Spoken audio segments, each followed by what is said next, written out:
Hallo und herzlich willkommen zu einem weiteren Update hier aus der Brickworld. Nachdem wir im letzten Video endlich drüben in den neuen Räumlichkeiten den Boden gegossen haben und der jetzt so langsam vor sich hin trocknet, können wir drüben natürlich gerade nicht so viel machen. Stattdessen werden wir heute hier hinter mir weiterbauen. Das heißt, wir werden vermutlich hier in der Brickbank weiterarbeiten und dort vor allem den Bereich weiterarbeiten, den wir auch im letzten Update gearbeitet haben, nämlich im Eingangsbereich. Hinter dem Tresen, im Treppenbereich, vielleicht im ersten Stock.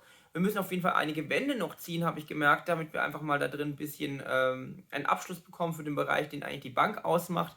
Und wir werden wahrscheinlich auch noch wieder ein bisschen beleuchten. Das alles machen wir heute in diesem Update-Video. Mal schauen, was genau wieder. Ich plane es ja immer nur ganz grob. Was genau passieren wird, werdet ihr dann sehen im Speedbild, in den Rückblicken etc. Und ich hoffe, ihr bleibt dabei und freut euch. Gleich nach der Werbung geht's los hier mit dem Bauen für die Brickworld.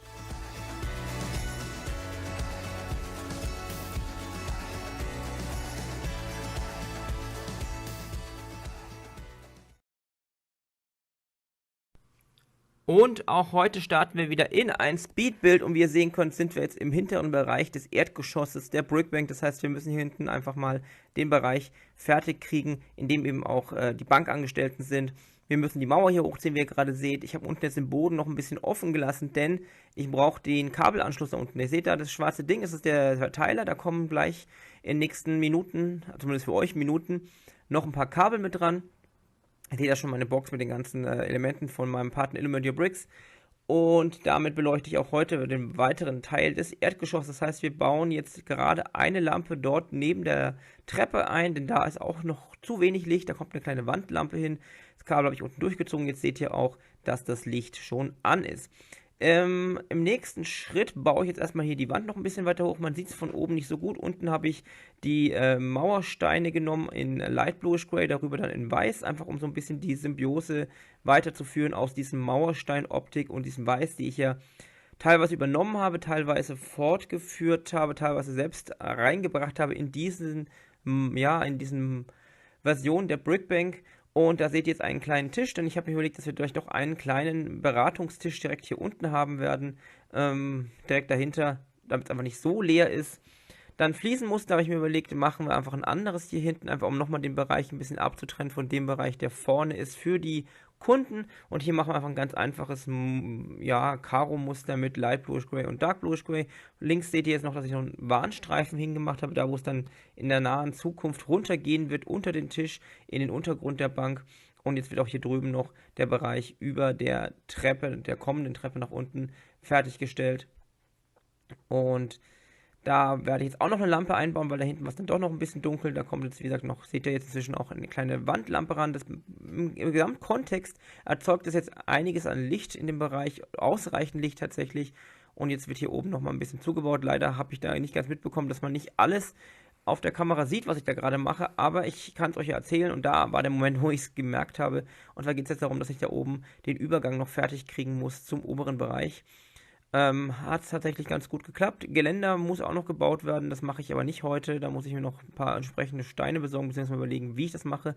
Ansonsten ziehen wir jetzt erstmal hinten an der Seite noch die Wand fertig nach oben. Oben mache ich dann auch nochmal einen Streifen mit den Light Bluish Gray Mauersteinen, einfach um nochmal hier das von oben unten zu spiegeln. Dann müssen wir hier hinten in der Ecke, wo ich gerade bin, noch den letzten überhängenden Pfosten fertigstellen, um eben die gesamte Optik da fertig zu haben. Und jetzt wird oben noch ein bisschen gefliest. Dann sind wir jetzt hier fast schon fertig in dem ganzen Erdgeschoss. Wir müssen noch den Bereich hier vorne fertig kriegen, was dann sozusagen der Übergang ist rüber zu dem Modul, das jetzt schon da ist.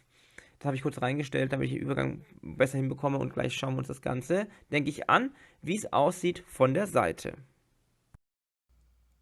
Und zwischendrin ein kleines Update hier von der Baustelle in den neuen Räumlichkeiten. Wie ihr sehen könnt, der größte Teil des Raums ist zumindest so weit getrocknet, dass man reingehen kann. Da hinten ist es noch ein bisschen nass, aber auch das ist schon deutlich besser geworden.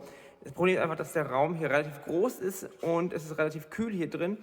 Und das Ganze dauert natürlich ein bisschen, bis es getrocknet ist. Ich habe jetzt auch die Fenster aufgemacht, damit die ganze Feuchtigkeit raus kann. Es wird noch ein bisschen dauern und zur Frage, was passieren wird, wenn wir hier der Boden mal trocken ist. Ich werde den ganzen Boden einmal mit einer speziellen Bodenfarbe streichen, wahrscheinlich auch in so einem Grauton. Das hat zwei Vorteile. Erstens, Der Boden wird soweit versiegelt, dass er keine Probleme mehr hat mit irgendwelchen Feuchtigkeiten, Flecken etc. Und zweitens, die Farbe wird einheitlich, weil es wird zwar alles hier noch ein bisschen einheitlicher werden, wenn es komplett durchgetrocknet ist, aber es wird nie in einem Farbton sein. Ich habe auch überlegt, irgendwas reinzulegen. Ehrlich gesagt, die Preise, selbst wenn ich nur 4, 5 Euro für einen Quadratmeter zahlen sollte, sind es locker 500 plus Euro, um hier einen Boden reinzulegen, von dem der größte Teil tatsächlich am Ende ja nicht mehr zu sehen sein wird, weil ja alles mit Tischen bedeckt sein wird irgendwann. Deshalb habe ich mich dagegen entschieden und werde den Boden einfach farbig streichen in einem Grauton, etwas dunkleren Grauton. Das ist deutlich günstiger, als hier Boden zu verlegen und einfacher natürlich. Ansonsten seht ihr hier, wer bei Instagram reingeschaut hat, ich habe jetzt angefangen, die ersten Testläufe für den Tisch zu machen.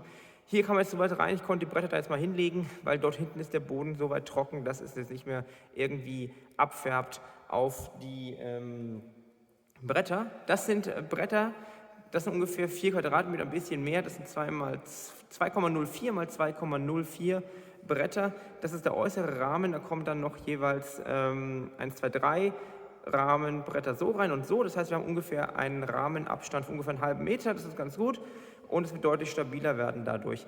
Von diesen Tischen werden wir am Anfang tatsächlich 4 Stück bauen und noch 2 kleinere. Das heißt, wir werden ungefähr auf 16, fast 20 Quadratmeter Fläche kommen für den Anfang. Wenn man bedenkt, dass die aktuelle Brickworld ungefähr 6 Quadratmeter hat, ein bisschen mehr, ist das ein ganzes Stück.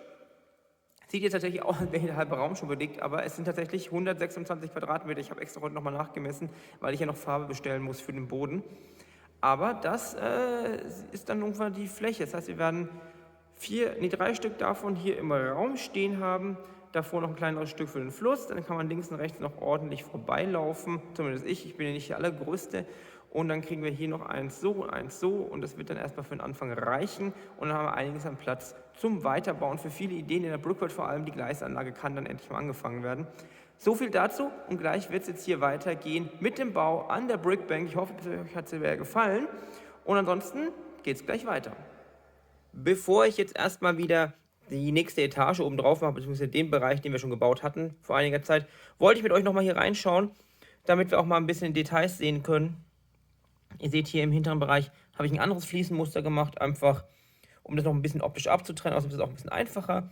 Ansonsten habe ich hier so ein bisschen einen Schrank reingebaut, da müssten noch diese Türen ran, die habe ich leider nicht da, werde ich irgendwann bei Gelegenheit bestellen. Hier kommt die Treppe nach unten, wo wir dann in den Untergrund kommen. Das wird dann auch später so sein, dass man von hier vorne unten reinschauen kann in diesen Gang. Da sieht man noch ein bisschen vom Untergrund, von den anderen Räumen, die unten sein werden. Und auch von dem Tresorraum unten. Das wird, glaube ich, eine ganz nette Geschichte dann, wenn wir umgezogen sind. Ansonsten habt ihr auch im Speedbild gesehen, wir haben weitere Lichter eingebaut. Auch das hier ist das letzte Licht. Und die Treppe, die braucht noch ein Geländer, das machen wir irgendwann noch. Hier noch ein Schreibtisch. Und ansonsten ist jetzt hier gar nicht so viel, ein bisschen Deko etc. Die Wand ist hochgezogen bis auf die richtige Höhe. Das hier ist fest installiert. Das muss jetzt nicht abnehmbar sein. Und da kommt jetzt gleich wieder das andere Stück oben drauf. Ansonsten würde ich sagen, wir sind hier ganz gut vorangekommen, auch mit dem Licht. Und das Erdgeschoss ist soweit fertig. Wir werden vielleicht bei Gelegenheit hier noch, wie einige Kommentare gemeint haben, noch ein paar Automaten reinstellen. Dazu muss ich aber erst die entsprechenden Steine bestellen. Aber grundsätzlich ist damit das Erdgeschoss der Brickbank fertig und ich kann einen großen grünen Haken hintersetzen. Wir bauen jetzt die obere Etage oben drauf und schauen, was wir heute noch schaffen. Und im zweiten kurzen Speedbild geht es jetzt nur noch darum, dass wir hier vorne das Gebäude soweit fertig kriegen bis zur Kante. Das heißt, wir müssen hier noch ein bisschen die Lücken füllen, den fehlenden Fensterbereich einbauen, das Ganze mal ein bisschen ordentlich befestigen. Einen kleinen Vogel habe ich noch hingestellt, einfach so, damit noch ein kleines Detail dabei ist. Dann tausche ich jetzt hier oben nochmal die Plates aus. Ich hatte da nämlich damals, als ich das gebaut hatte, nur einmal 4er Plates. Das ist ein bisschen instabil, tausche ich jetzt aus gegen einmal 8er Plates.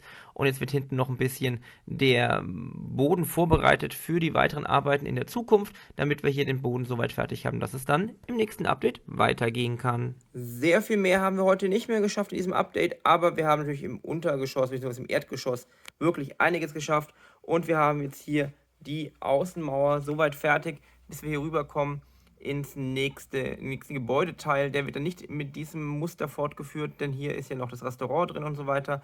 Hier oben ist ja dann auch keine Fortführung des Bankgebäudes, das heißt, wir brauchen keine Treppe nach oben, denn hier oben ist dann die Etage, in der auch hier die Wohnungen weitergehen werden. Ich habe schon öfters erwähnt, das Treppenhaus da hinten gilt für beide Gebäude, denn die Wohnungen befinden sich hier und hier oben, aber die sind sozusagen zusammengelegt, die beiden Gebäude dort oben. Gibt es ja öfters in Altbauten. Ansonsten war es das für heute. Wir können hier unten noch mal ein bisschen reinschauen. Ich bin auf jeden Fall zufrieden. Das hier wird so offen bleiben. So ein bisschen eine kleine Galerie, dass man hier reinschauen kann. Meine Hoffnung ist, dass man durch die Fenster hier auch noch ein bisschen was sieht, von dem vielleicht auch nicht. Ist auch egal. Hier oben werden dann noch 1, 2, 3 Büros vielleicht reinkommen. Und Toiletten etc. angesprochen, die werden im Untergrund sein. Die werden wir nicht hier oben reinbauen, denke ich. Ansonsten würde ich sagen, das war's dann, wie gesagt, für heute vom Update der Brickbank und auch von der Baustelle. Und dann sage ich wie immer, vielen Dank fürs Zuschauen. Wenn ihr es noch nicht getan habt, lasst gerne ein Abo da und gerne auch die Glocke aktivieren, gerne auch Daumen nach oben, gerne auch natürlich kommentieren. Ich versuche darauf einzugehen, denn ihr seht und merkt ja, dass ich auf eure Kommentare eingehe und vieles auch durch eure Kommentare erst entstanden ist. Ansonsten vielen Dank fürs Zuschauen, viel Spaß beim selber bauen und beleuchten vielleicht und bleibt gesund. Bis zum nächsten Mal hier in der Brickworld. Tschüss.